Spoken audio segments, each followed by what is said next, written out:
Now, speaking of experience, both of these two players have quite a bit, as we've seen them play very well time and time again. But let's see how they face off against each other as we start things off here on Battlefield. Game 1. It looks like we're, going to Battlefield. This is not a button check. We're getting straight into it. And Darkshad is someone, he's a student of the game. I've talked to him about stuff many a time when he was on our team, E2C. He's been going back and forth all day about what DLC matchups he thinks he does really well in with Ryu. So he goes back and forth on whether Cloud beats Ryu, for example. I'm actually surprised we're not seeing the Cloud come out here for Tweek. He is going straight to the red Bayonetta for this game 1. Yeah, of all the costumes, definitely the wackest one, but that's okay because where she lacks in costume attire, you know, she definitely makes up in playstyle, man. And with that being said, we've actually seen a bit. Oh my! Okay, yeah. See, oh wait, no. Actually was able to come back, not quite enough percent on board to get the stock going. But yeah, he's actually been playing a lot of Bayonetta as of late. We saw him playing Bayonetta in doubles yesterday. Yeah, you know, he's just trying to get his feet wet with other characters. There's nothing wrong with that at all, man. There's a lot of characters in this game. Who knows? There's going to be a certain matchup that you're going to run into. You're going to have to go out into that that utility belt and pull out another fighter. By having all these pockets, he can change his character based on stage counter picks as well. So maybe he just prefers to play Bayo on Battlefield as compared to Cloud. And if we go to, say, like a Town and City or something, he'll switch over to the Buster-Bladed Swordsman. Right, we got ourselves a trade right here, looking like DBZ fighters. I'm loving what I'm seeing right now. Darkshad with the good movement, the FADC mix-ups, but ends up running right into a back air. Yeah, we saw how much mileage Tyra got out of that back air in his set with Wadi, and it's going to work out pretty well here for Tweek as well, cleaning up that edge guard, finding the back air. Absolutely, man. 110% on board here. You know, Darkshad definitely has a lot of ground to make up, but that could have been a misinput there. It's hard to tell in certain situations because, of course, Ryu wants to put on damage, but where he puts on damage, he also has to take stocks. There's that back air. We got ourselves an even game here. Now, both these characters feature very strong back airs. They hurt like a truck. They kill. Even though the blast zones are a little bit further away here on Battlefield, don't matter. They're going to take stocks easily. Yeah, that's one thing I can say about some of the DLC characters. They don't really care about how big the blast zones are. They got like 1 or 2 moves that just take out stocks super quickly. Okay, the switch time is going to land. Is this going to be enough for the up smash? And that's actually Ryu's fault because that hitbox is huge. You see, she caught him in witch time from behind. Yeah, no kidding.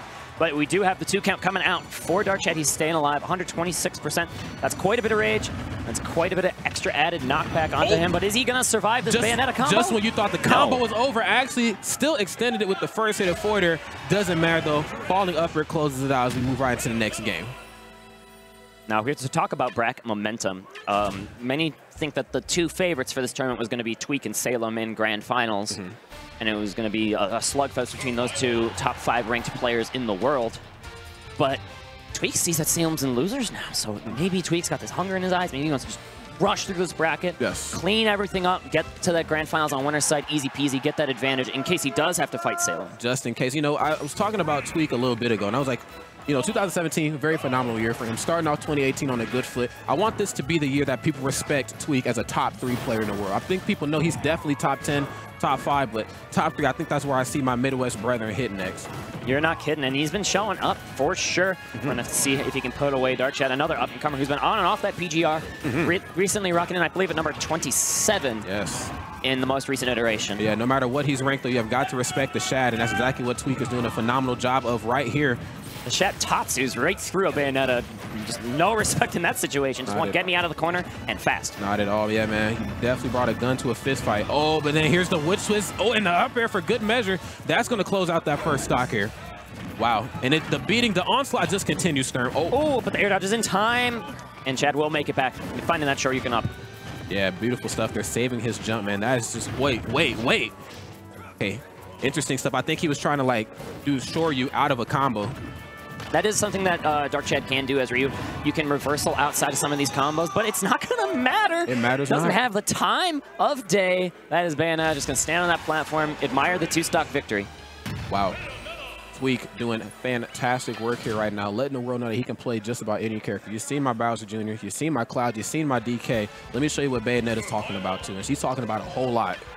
We got the color change coming out here for Shad. He's got to reach into his bag of tricks pretty deep at the moment. Coming up pretty much with nothing right now. This Bayonetta has just been overwhelming. Yes, absolutely. You know, definitely bringing a different sort of play style, bringing like that aggression that Tweek is just known for, that stylized aggression at that, you know, and then applying it to a character as strong as Bayonetta is really throwing Darkshad all off here. But, you know, I've seen Darkshad, though. I think it was like the pre-Big House event. Did they do it weekly this year or last year? Yeah, Yeah, they did. Yeah, he played there. And, you know, I seen him reverse 3-0 a few guys too, man. So I know that he knows how to adapt on the fly, but he's just going to have to try to figure things out here with Tweek. And fun thing about this Bayonetta meta that we're living in with players like Mistake, Tweek, Salem, Lima, Tyroid, they all bring their own different combo trees to the table, and it works exponentially well for all of them with all their different little bits of style. Like Mistake and Lima are known for using those dares as some kind of air dodge traps and baits. Tweek is going for just some really interesting up air resets. This giving the fist the full charge, and that's going to be a dead. Darkshad, not even 35 seconds is gone, and that's his stock. That is super unfortunate to see, man. A little over 30 seconds into this match, and Tweek is just doing away with that stock in a very dominant fashion here, but the onslaught, the bleeding has not stopped here. Darkshad looking like he's going to need a few band-aids here. Oh, you're not kidding. And Shad's getting just running into another heel slide again and again. And this might just be it. Okay, sneaking out of that triple jump mixed up with the up air at the end. But where are you going, Shad?